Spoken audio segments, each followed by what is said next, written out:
Well, we could just talk about hypnosis stuff. What kind of hypnosis stuff do you want to talk about? Yeah, we could just talk shop, because that's what we love anyway. I think before we start talking shop, just maybe take a few moments to get into like what excites you about hypnosis to begin with. What helped bring Marian Spurgeon into the Fraternal Order of Hypnotists? That's a really good question. As I think that one of my chuckliest parts of my origin story is that when my therapist suggested it to me way back, which was a long, long time ago, maybe like 10 years ago, Hmm. she suggested it to me, and I actually cried like unhappy tears when she said that. That's great. Oh, um, yeah, I don't exactly know my rationale. Well, I think that my rationale at the time was that I just felt like I was in a good place in my career, and I felt like she was trying to fix me, and I didn't like Ah, it. okay. But I think that if I had taken it more like, "You would be good at this and you would enjoy this," then that would have been better. But I was also kind of a, rebellious person when I was in my 20s, so, Gotcha. So you were in um, your 20s when you first got interested in hypnosis, well, or when you were first introduced that to was it? that was when I rejected that was like, all right, so you know the hero's journey, the Joseph Campbell little Yeah, circular of all the beats in the story. So right. like usually there's like the call to action, and that was my therapist saying that I should do this. And then I said no. And that is a beat in the story too. Ah, okay, cool. And then there's like other parts of the story, but it was later on. I was in Portland, and I was kind of floundering around figuring out what I wanted to do next. And I was doing underground events at the time, which is like anyone who knows me, I'm seriously introverted. It was not, but I'm also the sort of person that will just go for something if I want to do it. So, um, yeah, then I was like doing web design for another hypnotist, and I was just like, wow, this is kind of interesting, kind of cool. And I listened to recordings on YouTube a lot to help me fall asleep. And so I just kind of Yeah, decided that get certified because I could, because it was a relatively short, easy, relatively inexpensive thing to do for a set of job skills, for a set of career skills. And so I did it. Not even like, I was kind of thinking that it was a low risk thing because, like, what's the worst thing that can happen? I know some extra stuff now. yeah, exactly. Yeah, yeah. I got into it as a curiosity. I wanted to know how it worked. Hmm. Um, Actually, that's just a very simplified. There, this. Okay, let me back up and see if I can explain it. So what I'm seeing in my mind is like a tapestry. So it's this whole tapestry that came together with multiple threads. One thread of that was I was just very curious about hypnosis and how does the brain work and how does the brain go into this weird altered trance state and then just follow the suggestions of the hypnotist, and the hypnotist is just saying words, like nothing is coming out of him. I see him because in my mind it's like it's like this man with like a that looks like a magician, right? Back in the day, it was like that's what a hypnotist was, this man that looks like a magician, but using his words he could get people to do things. So I Yeah. wanted to know how that works. Like that is so, I thought that was so amazing. I never had the belief that it didn't work. I just wanted to know how it worked. Um, and I know that I believe that it worked because there was a stage hypnotist that came to my school, to my college, uh, one weekend when I was actually gone, but my boyfriend was there, and all of my close circle of friends, who, by the way, were like all smarter than me, and they were all straight A, Dean's lists, whatever students. And so it's like, okay, these are like really smart, intelligent people. I mean, like I feel like I'm smart too, but I feel like they were like way smarter than me. Like I was studying acting and they were studying like biology, right? Oh, So I studied biology, by the way. I started out as a biology major in college. you know, Actually, neuroscience. that I does studied. not shock me at all. That is not Sorry. because no, yeah, that doesn't shock me at all, because you're like one of the smartest people that I know as well, at least in my group of friends and the community. And I think people don't, until they start to really talk to you, I think they don't really realize just how intelligent you really are. And that's one of the reasons why I wanted to partner up with you. It's because of your deep intellect. And you And ask the right, yeah, and your like, curiosity, you Trance ask the is right kind of like questions. airy fairy woo woo, but Yeah, so airy fairy woo woo, that's probably how both of us come across. um, but that sort of goes hand in hand with the intellect, really. I think to be truly intelligent, I think you have to have both sides of the equation. I think you've got to have a mix of the science and a mix of the spiritual. And when I say that, I don't mean it like on some kind of culty level. I mean on a deeper universal level. And I saw that in you, and I think that's what resonated with me, is that, like, okay, you are very spiritual, but then you're also like super cerebral as well. And so I really appreciate that. Um, yeah. So well, anyway, so my friends were hypnotized over the weekend by the stage hypnotist. I had come home. I mean, sorry, I had gone home for the weekend, and then I had come back to school, and everybody was talking about how they were hypnotized. And I was like, what are you talking about? You got hypnotized? You're what? You're like an engineer or whatever. I was like, what do you mean you got hypnotized? You're not like some dumb frat boy or something, right? And I'm not saying that frat boys are dumb, but just in my mind at the time, we had a lot of frat boys who were dumb at my school. I'm like, you're not like one of them. So what is going on here? And that's what really first got my brain thinking, okay, the mind or the mind, which now I think of as two different things. At the time I thought was one thing, but I was like, it's the brain is so powerful. It's amazing. It's amazing what the mind can do, and how it can even sort of trick us in a way. And I just wanted to know how that all worked. When I started doing some hypnosis on myself, it was when I had an irrational fear of flying. Hey guys, hey Dan Perez, and what up from the beach? I don't know who's talking, who's saying that, but thank you. oh yay! I didn't even notice the chat was going off. Hi guys. But I got an irrational fear of flying at one point. Well, it was actually after my first child was born. I had flown no problem before that. I had taken a whole like almost a year off to work and then to travel around Europe. And I took lots of planes, and even those small, tiny, scary planes to different places. And well, maybe I was a little bit nervous. It wasn't like I wouldn't have panic attacks getting on the plane, or just thinking about getting on a plane that in 2 weeks time, right, my hands would start sweating, and I would get these heart palpitations. So I knew that it was an irrational fear. I'm like, I know this has got to be coming from my subconscious. And that's what sort of led me into hypnotic healing for myself, and just seeking out hypnosis just to get over the fear of flying. At which point, I started listening to lots of hypnosis CDs, and all of these men, while they were great hypnotists, I needed a female voice for some reason.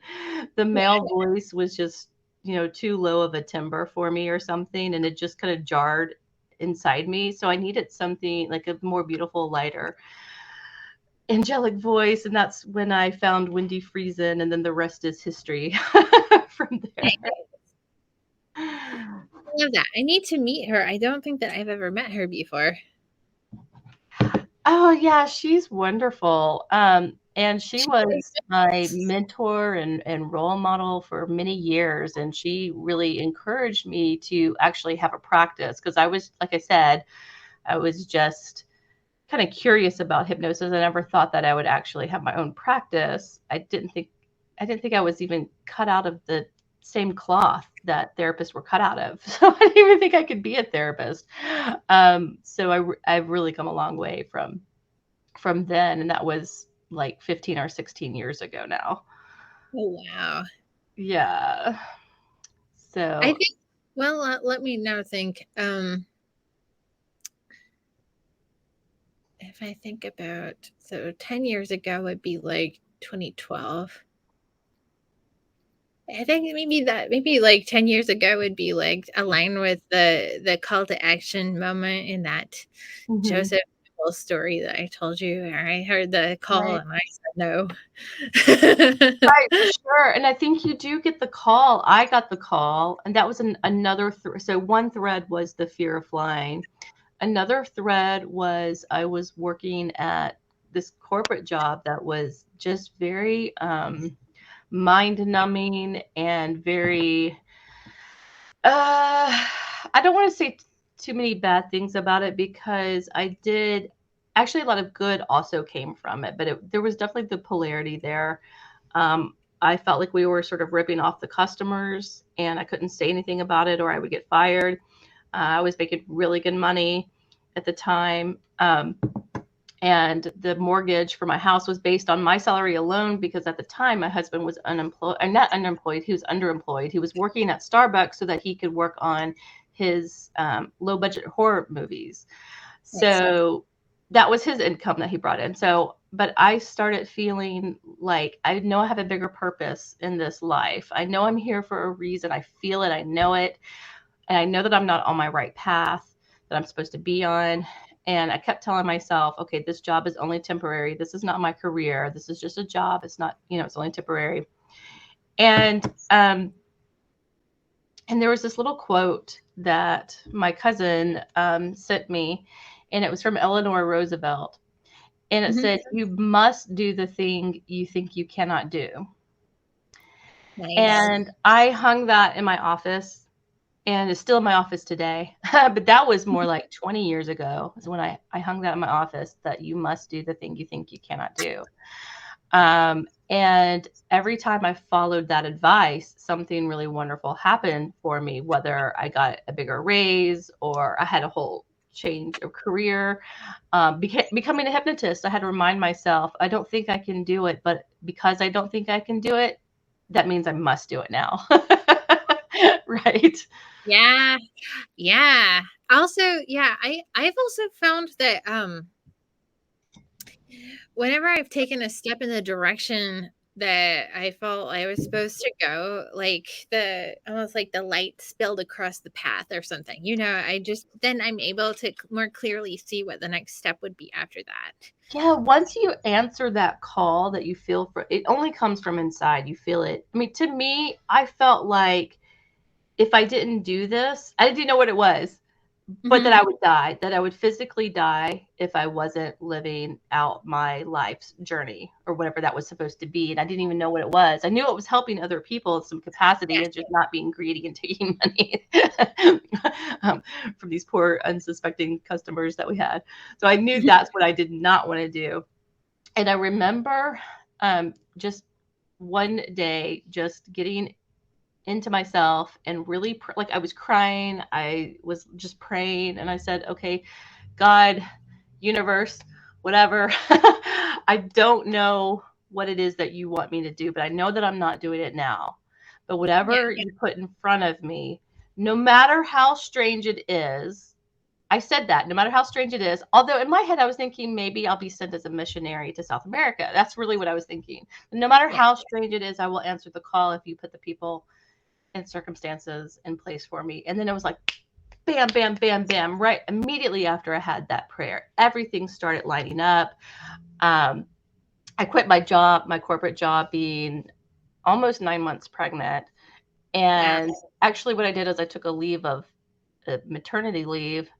Then I came back, worked for a day, put in my 2 week notice, and then I was like, this baby is my ticket out of here. um, but right, but I quit my job, which and my husband was still underemployed, and I had a new mortgage and a new baby. So I Wow. don't recommend that to everybody to be as crazy as I was. Yeah, I was just thinking that, like, I know that, like, whenever you decide to do, you can make it work, but I think that, you know, it's up to everyone to assess what sort of risk level they're willing to tolerate. I had to take the leap of faith because I was getting really depressed. My other alternative was depression, and I don't know if it was a postpartum depression, but I was having some, like, I don't know if it was as far as suicide ideation, but it was definitely like, I wish I was never born type of thing. You know, and it's like, well, if I get to that point, then I'm definitely doing something seriously wrong with my life, no matter how good it looks like from the outside. If I'm having those thoughts, there's something seriously wrong and I need to change it. And I knew I needed to make a drastic move. Well, you know, it's interesting when you say that because I have been thinking a lot lately about the archetype of death. And I have been thinking about it like sort of from a perspective of like, okay, this is like about um well, it's also really about change, right? And I think that um when we step into a new thing that Yeah. is like kind of like dying to our former selves. Um like I had a dream last night that I've been having like lots of really interesting dreams lately. I had a dream last night that I had this gift for my family, and it was this box, and I opened up the box and it was like full of family letters that we had written to each other, but then it was like full of earthworms that were eating those letters. And it was like, okay, like I guess this is like something about maybe just like digesting stuff from my family, like Could letting be. it Yeah. back to the great Mother Earth or something like that. But Yeah. yeah, Maybe it's like something about getting back to your roots or something like that. yeah, something like that. And I think that like worms are like little they're kind of like little stomachs, right? That's like all they are, little digesters. I've never looked at a worm that way, but that's an interesting perspective. Go on. But you're right. Yeah, they do. I mean, I do look at worms that way because I put them in my garden. I put them in my compost bin. So Mhm. yeah, they're Yeah. little stomachs. um, cool. Yeah. Yeah, I think like whenever I've been in that state of mind where I just kind of felt like really like it's always been on the verge of a big like oh, here's what I'm supposed to be doing. Then what comes up for you? Well, I'm just saying that that almost always like that feeling right there, that's like almost always like portending some big shift in what I'm doing with myself, you Yeah, yeah, for sure. And I think it's so important to listen to that inner voice, right? Because that is our unconscious mind working, right? That is our subconscious or our superconscious, however you want to look at it. But something that is higher than our logical thinking brains is really kind of running the show. And if you won't do it intellectually, it'll come out emotionally, right? Or even physically as form of illness if you're not paying attention to that voice. Yeah, It'll kick you absolutely. in the butt if you don't pay attention to it. Worms, Dan says worms convert organic matter to fertilizer that helps other organisms grow. I like that. Oh, yeah, I love that, Dan. I Yeah. I've thought it would be so fun, and of course, this is just on my list because I have like 50 million things I could do. But one of them is metaphors from the garden, just to going through and taking like little videos and talking Yeah. about ways that all these little pieces of nature work together Oh, I and love that. using metaphors. That's where I make my biggest connections is when I'm actually working out in the garden. And Yeah, so it's quiet and then you're working with life and organisms and just like the fundamentals of life and growing things. And yeah, sort of as above, so below, on so many different levels we could go with that. But and all of the metaphors that spring from what I feel like I'm creating in my garden is like I'm connecting it with what's going on in my life. And oh, that's good. I need to remember to use that for my clients.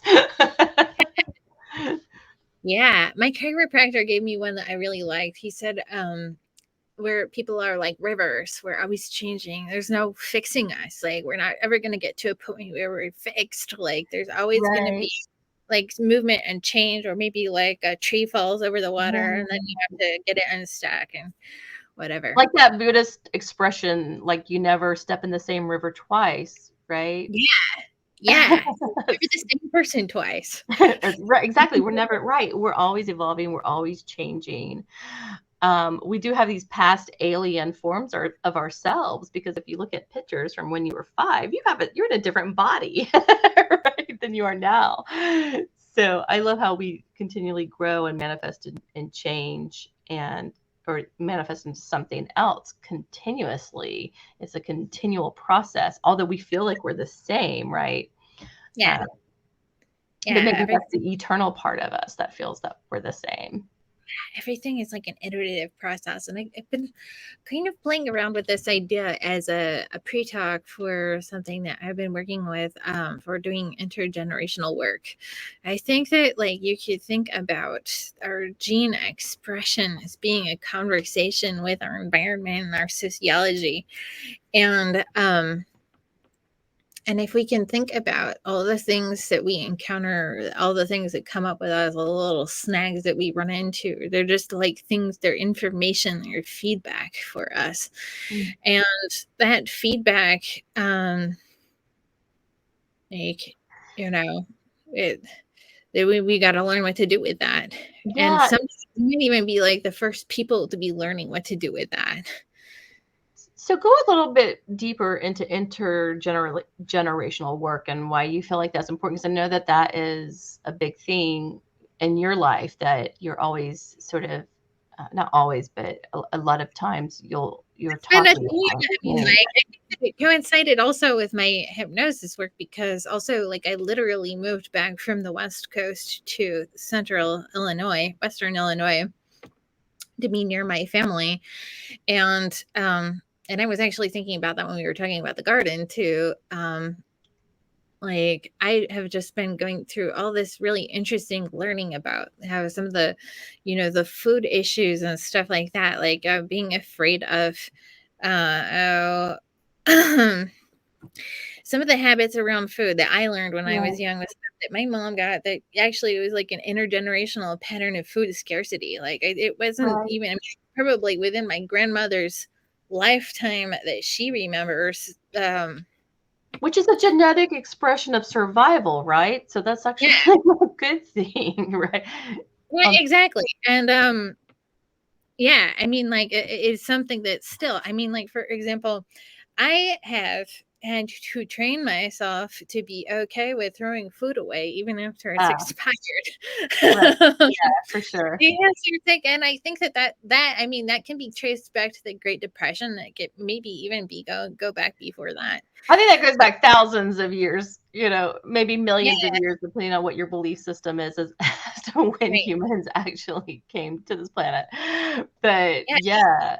yeah, I Well, think you're right. one of the reasons why I mean, I've really started consciously working with this in hypnosis and with my clients is because I see it. I mean, a lot of times when I talk to people or when I'm working with somebody in hypnosis, and I like Mhm. ask them if they can remember where that came from, and a lot of times it's come back like they can tell that it has always been with them, at least as far as they can remember, and maybe Right, even back into the womb, maybe even before the womb, they were feeling right. that way. Um, Which actually brings us to past life regression, right? yeah, you could look at it that way. Um, But it could be ancestral as well. It could go through the bloodline, but it could also go through the spiritual line. So Also, yeah, and that's also the other thing that I've been thinking about is that there's maybe more than one lineage. Because I was thinking, like in my dreams that I was telling you about, I felt like I was interacting with the people that were like the geographic lineage of where I grew up, the Yeah, people that were there before um, white settlers came, and then right. Like but the then indigenous tribes. there's also like spiritual lineage, and I would say like we have like more in common in that way. And then also there's the genetic lineage. Maybe there are even more lineages. I don't know. There could be. Yeah. All right. Well, bye, Dan. Thanks for stopping Yeah. by. Good to see you too, and good luck with your book. I'm excited to read it. Yay. Yeah, I love that. It looks interesting from what I've seen. Yeah, for sure. All Dan's stuff is super interesting. Now we So have 3 nice things about you, Dan, as you leave.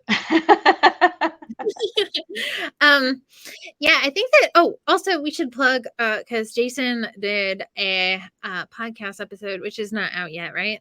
It's coming out soon. Yeah, I think so. Do you So know Jason what date? Lynette is who she's talking about. Yeah. Jason did a podcast episode with us on this training that we are doing, and I think so he said it was going to come out like a week before we launch, Yeah. which means maybe next Thursday. Yeah, I'm pretty sure it's not out yet. So, yeah, Okay. probably. Let's see, that would be. All Yeah, right. we're going to launch on Thursday. So, on the 19th, we're launching our class. Yeah. Let's do a little plug for our class right now while we're mentioning. Yeah, let's talk about our training.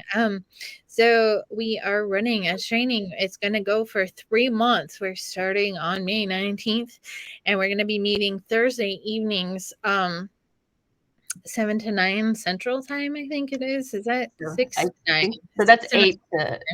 Well, so would that be 8 to 10 Eastern time then? No, we're doing 6 to. Are we doing 6 or 7 or 8? I think it's 6. Thursday nights, people. I feel like there's yeah. If I seem like I'm organized, it's because I'm trying to manage my hypno brain. Yeah, no, I think it is going to be 7 to 9 Central, which is 8 to 10. No, I think it's 6 to 9 because it's 3 hours. 6 to 9? Oh, because it's 3 hours, right? Okay, so then 7 So to 7 to 10 your time. 7 to 10 my time. 6. Okay, got it. Yeah. Right. So that's when we're going to do the online live training over Zoom platform.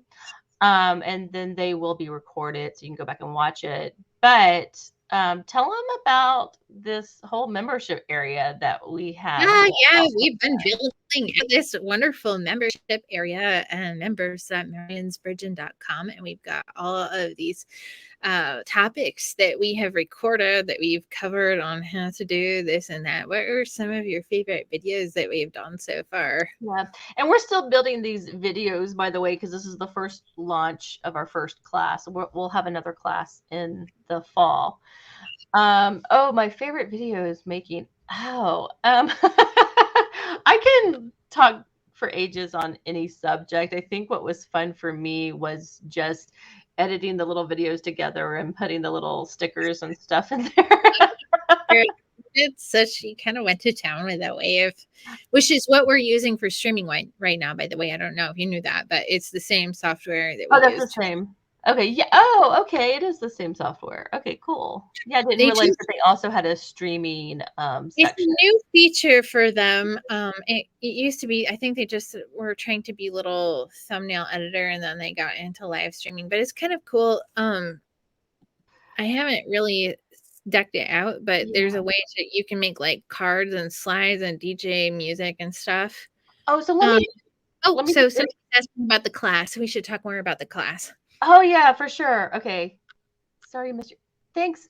We can't see who your name is, but thank you. So if you want to type in your name into the comments, then we'll know who you are. But yeah, we'll talk a little bit about the class. Well, first I want to say that the class is both for people who are wanting to become certified hypnotists, but it's also for people who are already certified as hypnotists, but there's something missing in their hypnotism training, and they need some more confidence from your experience. And frankly, I think that that's probably our largest demographic right now of signups is people that already have some experience but want to get more experience. So right. So we're going to help you fill in the gaps for that, and that's going to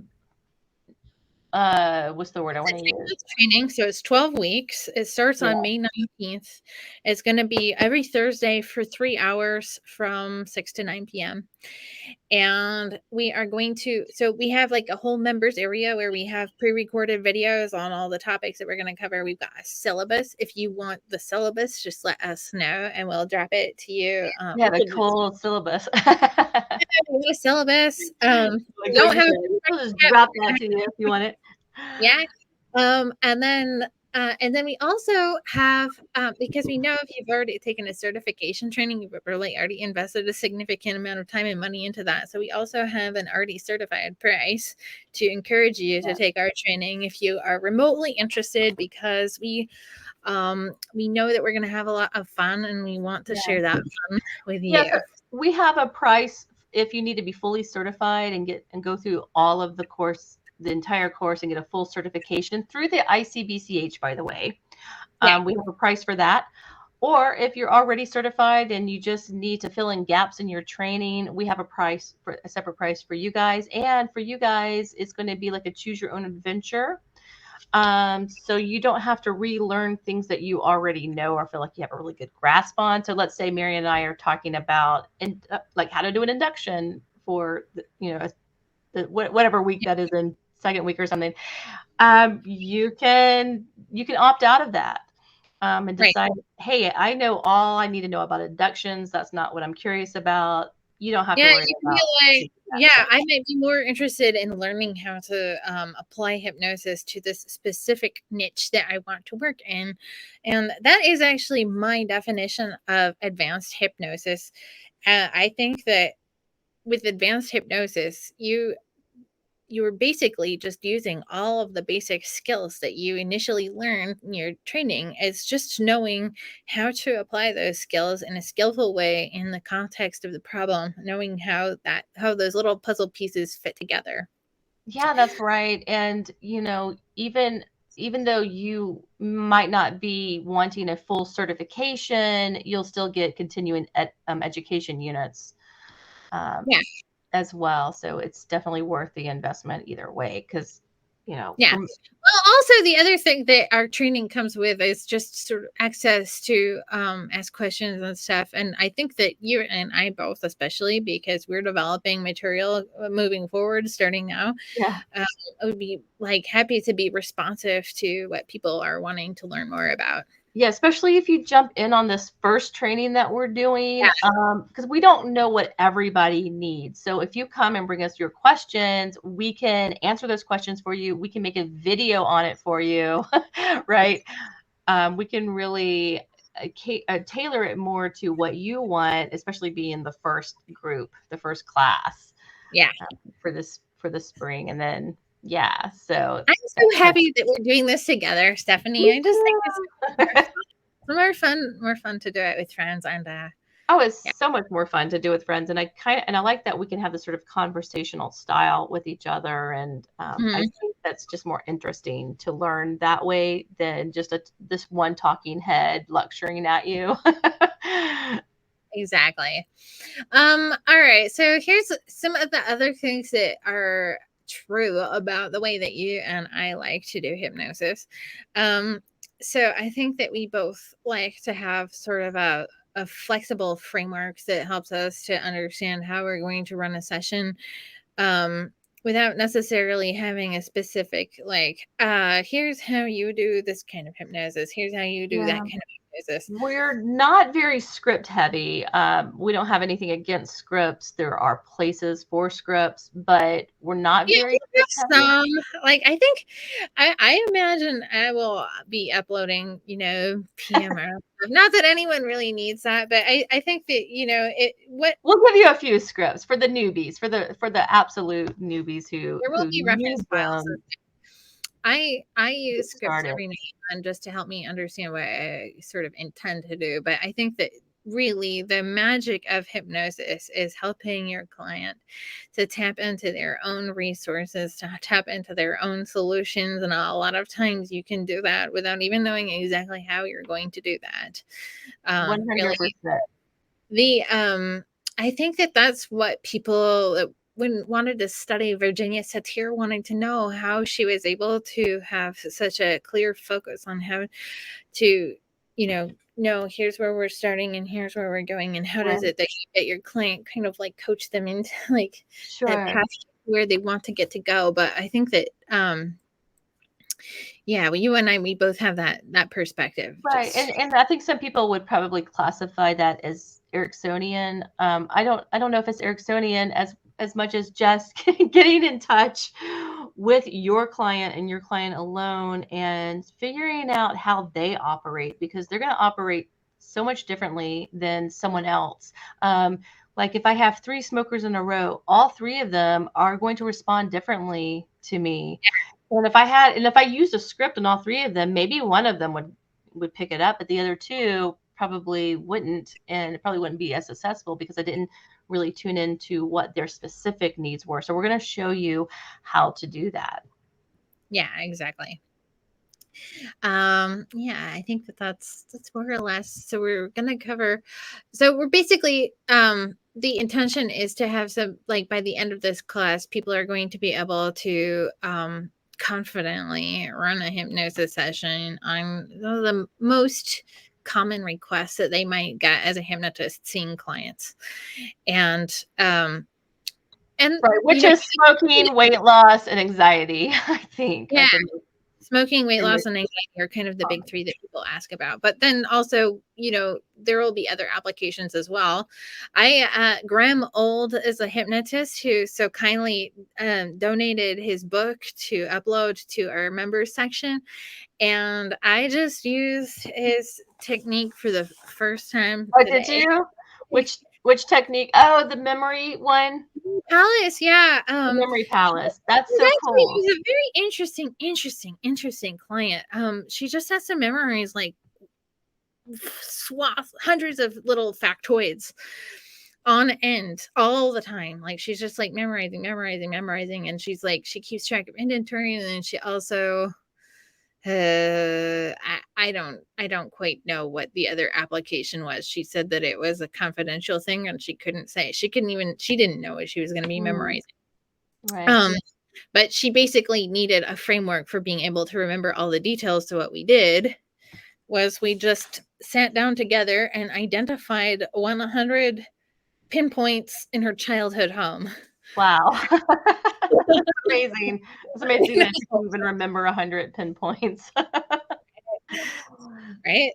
Well, and so that took an hour just to identify 100 little places in her childhood home, and now she has to like memorize that later. And then if we have another session, maybe it'll be all like asking, seeing if she remembers. But like with us being able to upload like Graham's work, and we have other people who have so generously contributed to Youngard, Kelly Woods. Trying to think, is anyone else? Well, you wrote a book. You uploaded Happy Person. Yeah, but I don't count as a part of that. But we had so many people who generously said, "Hey, use my book as a resource for your students." And even with the ICBCH training, sort of just like the way it works with all of the trainers, we are able to draw from a pool of other trainers if we want to share their videos with you as well. If we feel like, okay, there's somebody who is an ICBCH trainer who really knows this topic like super well, like much better than Mary and I do. We may go and pull one of their videos that they've shared with the ICBCH, or we may ask them if they would contribute something for us. So you're going to get a lot of support, not just from Marian and myself, but from a larger community of hypnotic experts. Nice. Yay. Cool. Do we have anything else on that? I think that we did pretty much cover the training. I just peeked into your group. It was Justine that asked that Oh, question. Justine. Hey, Justine. Okay. So, yeah, so I don't think Justine herself would need this because she's a brilliant hypnotherapist and on her own, but she may know other people, other hypnotists who Yeah. could benefit from Thanks this. for opening the door for us to answer that question, Justine. Yes, We thanks, Justine. I think she's in, she's in, no, watch me get this wrong. I think she's in New Zealand. So I don't know what the time is going to be like for those with the time that we're going. I don't know if that would work in or not. I'd have to figure that out, I guess. Yeah, But we I can think figure it out. if we do in the future, we may do something that's more advanced, like regression or maybe even some intergenerational something or other. That would be fun. Yeah, we'll definitely have more advanced classes, maybe more as one-offs that you could purchase from us in the future. But right now, for this class that's coming up, it's going to cover all of the basics, but it's going to cover it much more thoroughly. And from our perspective, our combined, how long have you been a hypnotherapist? At least 10 years or something, and I have mine like 15 years, so you're gonna get like at least 25 years of experience from us. So we're gonna fill in those gaps for you as much as we can, and if we can't answer the question, then well, we can. If we can't think of the question, but you have a question that we didn't think of, then you can ask us that question and we'll help answer it for you. And and if there is I said like, oh, we can, like, that's my ego. But if there is definitely something that I don't know, I will let you know that I don't know it, but I will help find the answer to that question. I will seek out the authority who does know and who would be willing to help us with Yeah, that. I was thinking it would be fun to do a series of interviews with people that have different niches, like sports hypnosis or people that are into stage medical, that sort of thing, Right. and also just to give students an idea of what can be done with hypnosis. Right. Um, Absolutely. Not everyone is going to want to be a memorist. Although, it was so funny. I was just, when I was working with my memory client a little bit earlier today, I was thinking, oh, I've never memorized so much information before. And then I remembered that I have memorized tons of information before, several times, in fact. When I was a kid, I memorized tons of the Bible. That was like something that my mom valued. And so I Right. memorized tons of the Bible. And then when I was in high school, I memorized how to do the SAT. And then when it was, more recent history, with my spiritual practice that I practice, I sing like hours and hours of songs in Portuguese, no less. I don't even necessarily understand Wow. what I'm singing, but I can remember what comes next because the melody and the ritual, as Yeah. there's just something funny about the way that our brains work. We think that we can't memorize all these long tracts of information, but in fact, we can. Yeah, yeah, for sure. You absolutely can. And in fact, I have a background in acting. Actually, I had changed my majors, and my degree ended up in film and video, but I started off as a theater major, and I had to learn long scripts. I had to memorize a lot of what I was, yeah, obviously a lot of what I was saying, but what was helping me memorize the script was, it's called blocking. It's when you move around the stage to a certain area. You, like, the actors don't walk around randomly. Um, every step is choreographed. And Mhm. when I'm a kinesthetic person. So when I can move around, I knew what line to say based on what move I was making. Mhm. So, as a hypnotherapist, I had to go to myself, okay, so, you know, just to get sort of like the basics in my mind down, I sort of had to put like that ritual, like you were saying, with it, so that I would sort of know what step to do next and where to go Yeah. next. So I could all do it in my mind and I didn't have to like read it from a script. And I don't necessarily, I don't have swaths of words memorized, but I do have some things memorized that I know are very potent, and I Me too. know when to use those words. Little In bits the of pattern stuff. session. You Little know, bits of patter. do you know Ellen? No, you know, I We do. should do a little show called Little Bits of Patter. Alan, I talked to him at the beginning of the pandemic, and he showed me his garden on Zoom. He showed me like how when you come into the garden, he's got little stories attached to all the little pieces in his garden, so that like when you go over the little bridge over the creek, it's like you're making a Oh, transition into this or that. I don't even know, I but love he's got that. little teachable moments woven out throughout his garden. I love that. And so he was like feeling sad when the pandemic hit because he felt like he couldn't do that over Zoom, but he was showing me and I felt like he was doing it for me over Zoom. Sure. Um, anyway, Did you see that's Z? Memory Palace though, isn't it? That's a Memory Palace. That's awesome. Did you watch Gila Zach's 10 10 10 thing video on I HypnoThoughts have Live? I need to see it. Oh, it is so good because she does the same thing where she's walking through she's walking up this trail, I guess up a mountain or something, but as she's leading you through the trail, she's incorporating all these metaphors that come up before her, including signs that are randomly there or just Mhm. something that randomly happened on the path. And I just think like that's so cool. And Yeah. uh, I don't know. I just like, so she actually made two videos and they're both actually pretty long. And me having a touch of ADHD, it's really hard for me to sit through long videos. But through both of those videos, I was mesmerized. And I think it's that art and that um, Mhm. just knowing how to hypnotically incorporate your surroundings or your environment and utilizing what is around you in your environment to make it hypnotic. That's also very Ericksonian. And that's also something else that we'll be teaching you how to do in this class.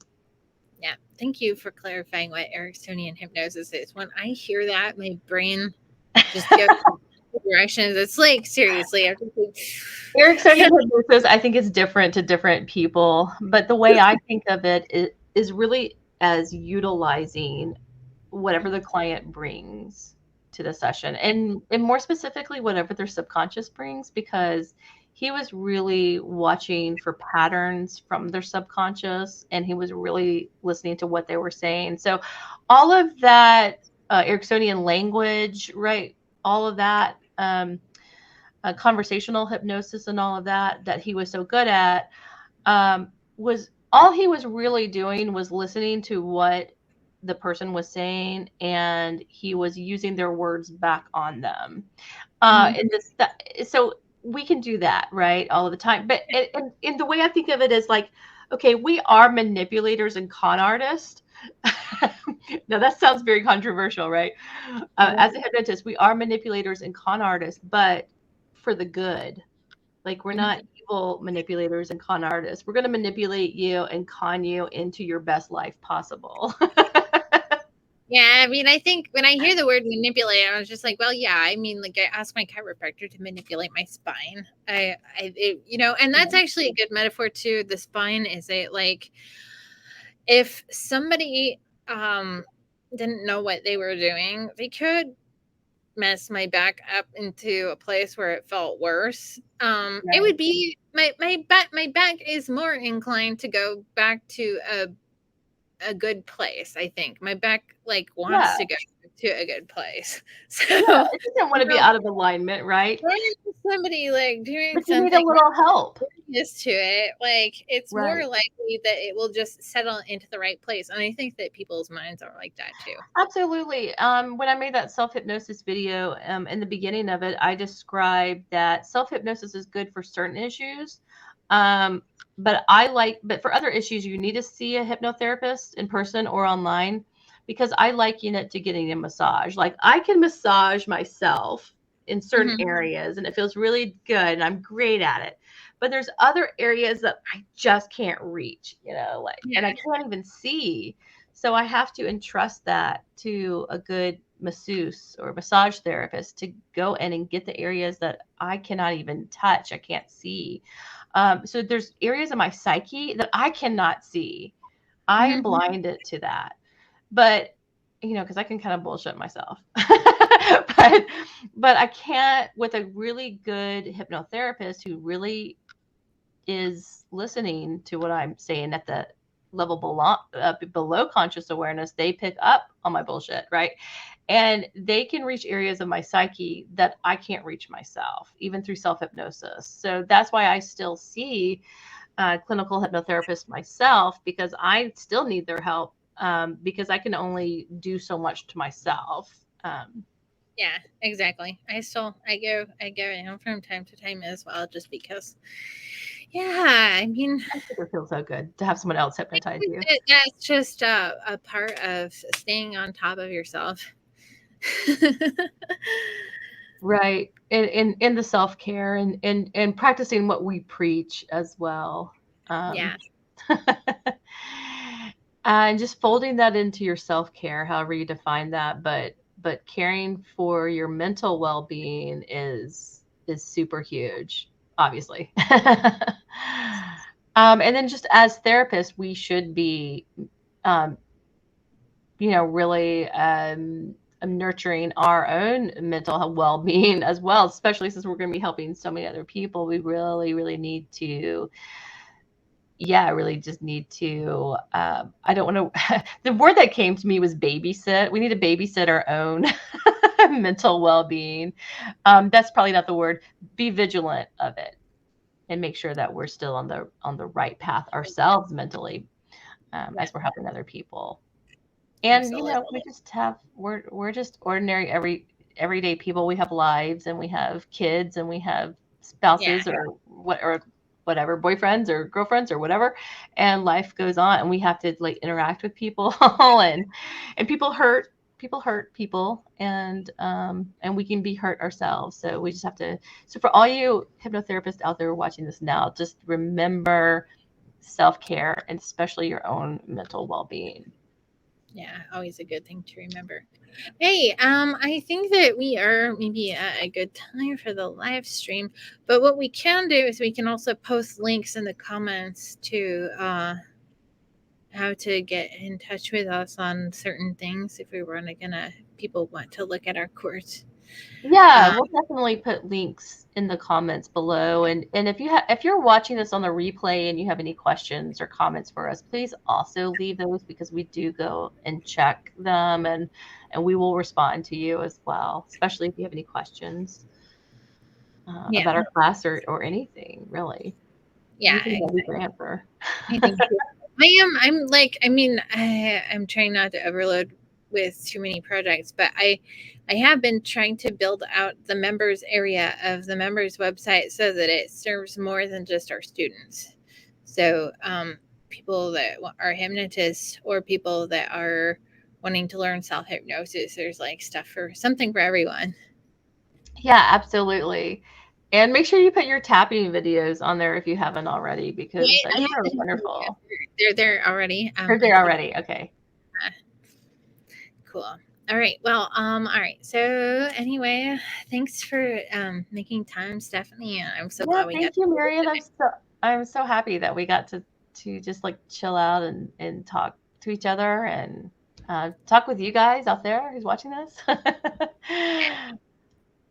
And yeah, so yeah, again, if you have any questions, just leave them in the comments, and we'll see you in class. Class starts May 19th. Yay. All right.